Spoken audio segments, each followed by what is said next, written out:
2024 के एंड में जब सब लोग साल का हिसाब किताब बंद कर रहे थे, तभी अचानक एक ऐसी फिल्म आई जिसने स्क्रीन पर खून को सिर्फ दिखाया नहीं बल्कि महसूस करवाया। और अब 2026 में उसी क्रूर दुनिया का एक नया दरवाजा खुला है। नाम बदला है लेकिन खेल वही है, बस इस बार दाव 2 गुना बढ़ा है और खतरा भी। ट्रेलर शुरू होते ही जो पहला शॉट आता है वो आपको जंगल के अंदर नहीं बल्कि एक जंग के बीच फेंक देता है, जहां हर पत्ता हिलने की आवाज भी शक पैदा करती है और हर साया किसी मौत की तरफ इशारा करता है।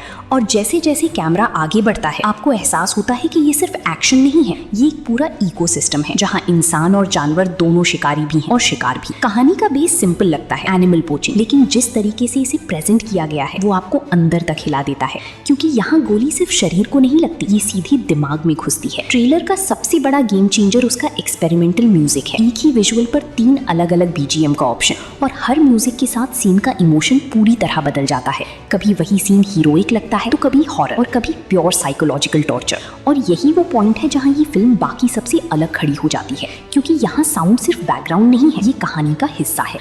और फिर एंट्री होती है उन किरदारों की जो आपको पहचान से थोड़ी जान पहचान से ज्यादा खतरनाक लगते हैं। कुछ चेहरे ऐसे जो आपको जंगल की पॉलिटिक्स वाली दुनिया की याद दिलाते हैं, और कुछ ऐसी जो पिछली खून सी सनी कहानी से लौटे हुए लगते हैं। लेकिन इस बार फर्क ये है कि यहाँ कोई भी सेफ नहीं है, ना हीरो, ना विलन, ना औरत, ना आदमी। हर कोई अपने अंदर एक जानवर छुपाए बैठा है, और जैसे ही ट्रिगर दबता है वो जानवर बाहर आ जाता है। और जब वो गर्ल शूटर स्क्रीन पर आती है तो कहानी अचानक से एक नई दिशा पकड़ लेती है, क्योंकि अब खेल बराबरी का नहीं बल्कि पागलपन का हो चुका है, जहाँ जेंडर नहीं सिर्फ इरादे मायने रखते हैं। ट्रेलर के बीच में जो हैंड टू हैंड कॉम्बैट की सीन्स आती हैं वो इतनी रॉ और अनफिल्टर्ड है कि आपको लगेगा कैमरा नहीं, आपकी आंखें ये सब दिख रही हैं। हर पंच की आवाज, हर हड्डी की टूटने का एहसास, और हर गिरते हुए इंसान के साथ आपका दिल भी थोड़ा सा गिरता है।